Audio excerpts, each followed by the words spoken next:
Hello, welcome to World Bank Live. I'm Paul Blake. Today on the program. Climate change. It's a threat multiplier lurking behind just about every development challenge. At risk, millions being pushed into poverty as the climate threat forces people to leave their homes, grapple with food insecurity, or the impacts of deforestation and biodiversity loss.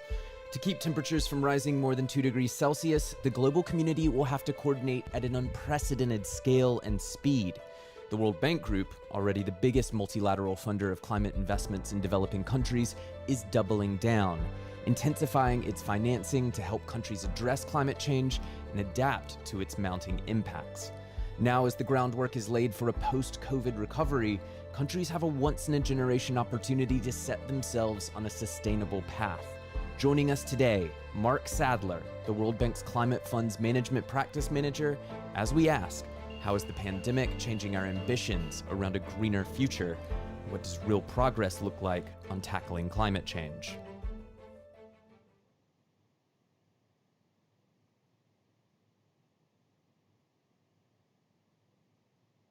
And Mark joins us now from his home in the Washington, D.C. area. Mark, welcome to World Bank Live. Hi, Paul. How are you doing? Good, I'm good. Thanks for being here. There's been a lot of talk about the potential of new green investment in the wake of COVID-19. Talk to me a little bit about how the pandemic is and the recovery is resetting our thinking on climate and climate action. Well, I mean, the most important thing to remember, of course, is that it's all about people, right? The pandemic is about people. It's about how we recover and how we build back better. But building back better, this recovery is also about people, right? This economies are all about people. So this, the talk of green recovery, we're seeing a lot of countries moving in this space. It's really a question about how do we spend money today in a smart way for the future so that we have good impacts today, but we're doing this with a medium-term view. We don't want to put our money into things that are not going to be viable later on. And be that companies, be that people, or be that governments, right? And so the real question or the challenge around climate change is the speed of change. Right? And that's what's the new driving factor behind this, right? Back in, I think it was 2014, the International Energy Agency said it would take 36 years to get to 5 cents a kilowatt hour for solar. It took 6. Right? Tesla is worth, the top 9 car companies in the world combined today. So things are moving dramatically quickly. Where we put our money now, really got to think about how we've got to be smart about where we invest. So not just finding that sort of short-term kind of investment, but looking out over longer time horizons. And you talk about some of the progress that's being made and some of the surprisingly good progress that's happening rather quickly. I think a lot of people have this criticism, though, that's probably valid, that there's a lot of talk about targets. There's a lot of these global fora and events where there's this focus on sort of setting these targets. But then when it comes to implementing the climate action on the ground, it often feels like it falls short or that it faces difficulties. Why is that? What's holding up further progress on climate? Yeah, the big challenges, right? On targets, look, if you don't set targets, you're never going to get there, right? And there's a great phrase: if you can't count it, it didn't happen. So targets are really important. They're important to focus decision makers. They're important to focus the markets on where to put their money. But again, you can have the greatest laws, but if you don't implement them, the laws are useless, right? But targets are still really important, and keeping that political agenda and that drive continues to drive ambition. On why it's difficult, that is the big challenge, right? But what it really comes down to is that, climate action is about people. Economies are about people. So this is about the jobs that people do, right? The things that people buy and they consume. And it's also about the situation that they live in. So in transitioning to a lower carbon economy, we have to be clear on what are those new jobs and what's the impact on the people who have jobs today in the high carbon economy. How do we move them from here to there? Right? When they invented the car, coach builders, people who made coaches, transitioned into making bodies for cars. Right now, the issue there was the industry drove it over time. Climate doesn't give us that time. So government and private sector need to work together to make this transition quicker. And on the situation that people live in, I mean, climate change is with us. It's here now. Look across the planet today, and you can see the impacts of climate change. So we have to protect people today in the situations they live in. On that, you're talking about people, the importance of people, putting people at the center of this. Isn't there, though, a generational divide? I feel like younger people, millennials, Gen Z, it's a hugely salient issue. But older generations, they may focus a bit more on the costs or focus on, okay, well, we can spend this amount of money and have this many benefits in the short term, and we can sort it all out later on down the line. How should policymakers respond to that? How do you address both sort of generational constituencies in that when it comes to that? Yeah, the important thing is to move. I mean, the question is framed in a them and us. The reality with climate change is it's only us. It impacts everybody. It impacts, the older generation's pension portfolio today. I mean, the assets are suffering from floods and drops in prices from market moving away from old infrastructure that's at risk. So it affects the old today, it affects the young today. The issue is, yes, a perception of risk, right? So, older people, well, it's going to happen in 50 years. Does that matter to me today? The younger people, well, what will my job be in 20 years from now? What I think the key and the important thing here is that you have to talk to these different groups about the interest that they have in this common problem. That's what brings us to the us. It's not them and us, because then we end up in this divide and conflict, and you don't find solutions in that space. But you have to approach the different groups about the issues that really matter and care to them. I mean, again, the people who are in the jobs today that we don't see being jobs tomorrow, you have to engage them and work with them and invest in them for those jobs of the future. Otherwise, people are frightened. I was going to say, I imagine it's a kind of a communication and education problem, helping people understand this is a threat, but the action that is needed to address it isn't necessarily a threat to your livelihood or the life you kind of built for yourself. Yeah, it's about communications, but you have to follow that up with policy. You have to follow that up with investments. You have to follow up with protecting people, social safety nets. I mean, a lot of the work that the bank does, especially for the most vulnerable in lower income countries, for example. So it's about the messaging, it's about that narrative, but you've got to follow up with the policies and the investment to deliver on the ground. Back to targets. And if you're just joining us, this is World Bank Live. We're talking to Mark Sadler. He is the program manager for climate funds at the World Bank. We're talking here this morning on World Bank Live. And the next question, Mark, I have for you is I want to talk to you about some of these targets and where the rubber seems to hit the road is on the country level. How is the bank working at level, working with individual countries? Because that, to me, to the layman, the person who's not an expert when it comes to climate issues, that seems to be where the progress is going to be made at the country level and below, beyond the immediate target setting. Have you seen, how does your work there happen, and have you seen any kind of tangible results in the past few years? Yeah, and there's a lot moving, and it's moving faster. I think you sort of break it into three, right? Specifically where we work with people, I'm talking a lot about people at the center of both the challenge, but also the solution.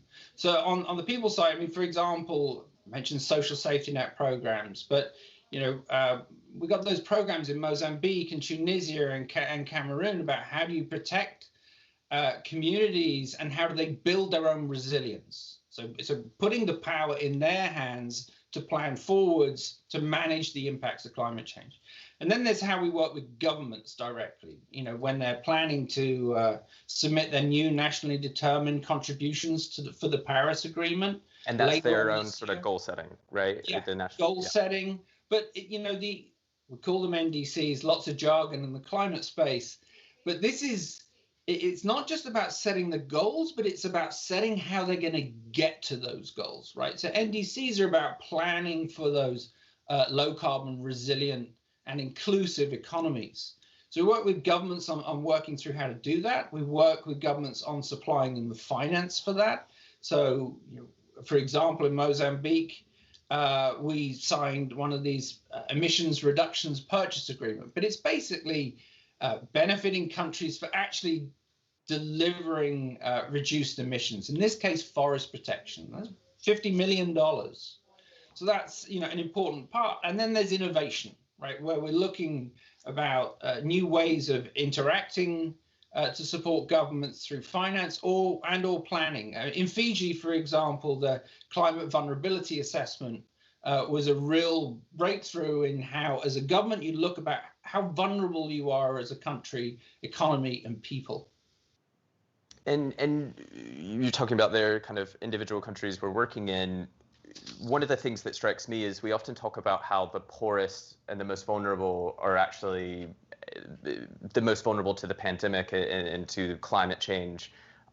So it becomes this sort of multiplier effect. Yeah. Can you talk about what the bank is doing to help the people who are the poorest and hardest hit? And I would also be curious whether you think the pandemic and the recovery ahead is going to create, this perception that, well, we can't worry about climate change now. We have to worry about, immediate recovery needs. I mean, just to double down on the first part of what you were saying, right? The vulnerable and the poorest get hit the hardest when pandemic comes and as climate change rolls out. The latest, our recent Global Economic Prospect report, which came out in January of this year, I mean, what we're seeing there is between 119, 134 million more people than we would have projected will go into extreme poverty because of this pandemic. Mm-hmm. So it's had an enormous impact on those who are least able to manage this.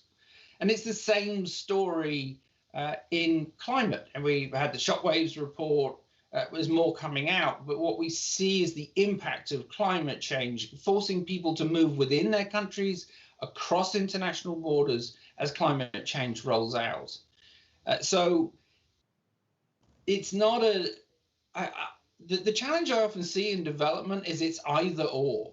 The reality here is it's both.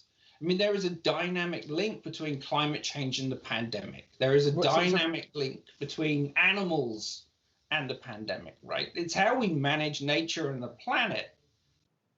And let's dive into that a little more. Explain that either or to me, and explain the argument of either or and why maybe it's a false dichotomy.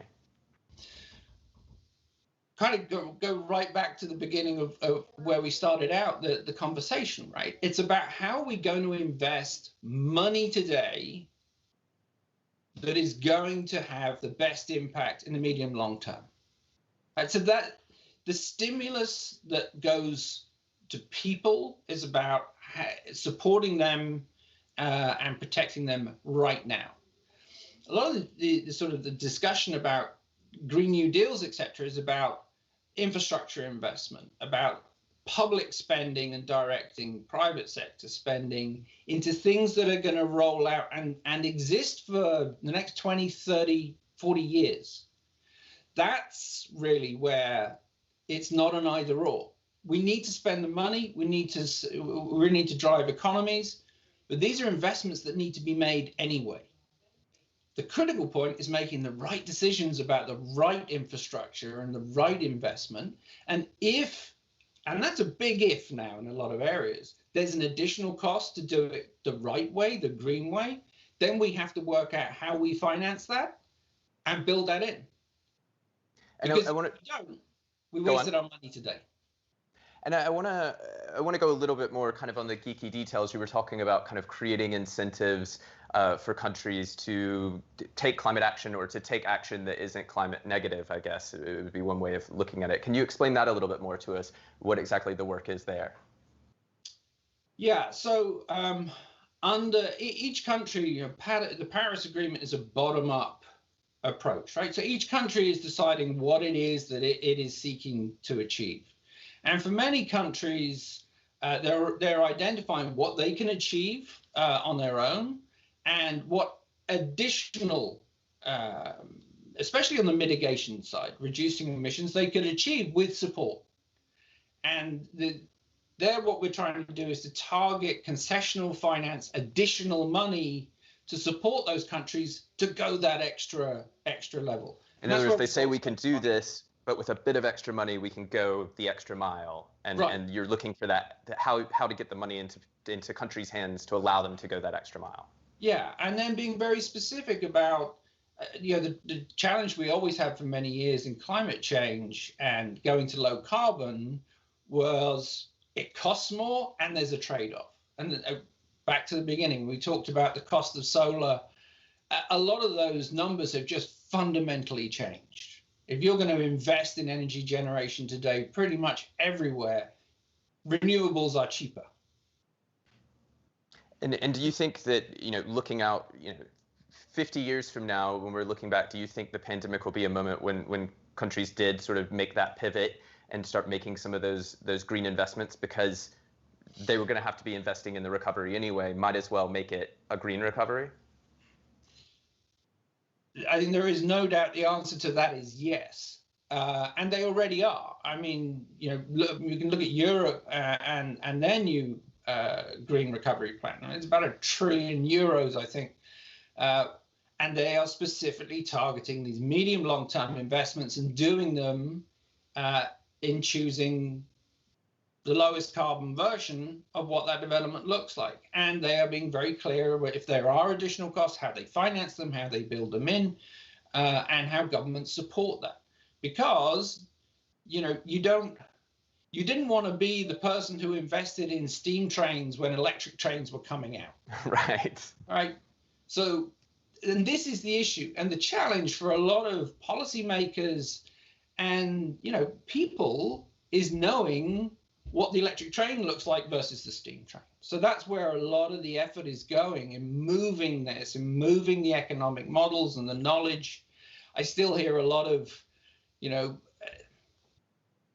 things that people say that are just not true anymore, right? As I say, it took 6 years to get to 5 cents a kilowatt hour. And what was it before? For solar power. I mean, 6 years. It's phenomenal. Yeah. And then we're seeing this across economies and industries at the moment. And that's the sort of long-term view and helping countries find those trends, find where the technology is going, where the market's going, and as you say, sort of identifying what's the next electric train versus steam train. Looking more short-term, and just as we wrap up here, if we're talking in a year from now, what does this success look like over the next year? So as we're in this very difficult moment with the COVID-19 pandemic, we're looking to recover. What are some of the concrete achievements you'd like to see over 2021 and on the shorter term? Well, obviously, the first thing is us as a planet getting the pandemic under control, right, and enabling us to get back to where we were, and for us and people especially to be able to focus on that next step of their lives, right? So that's the key. It has to be the key.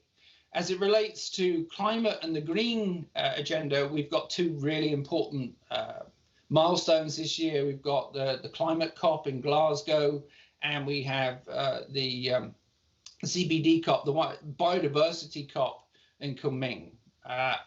These are real opportunities for governments and companies to step forwards with not only those targets you were referring to, but specific plans. Right? This is how we're going to go do it. We know it's difficult, but this is how we're planning to do it.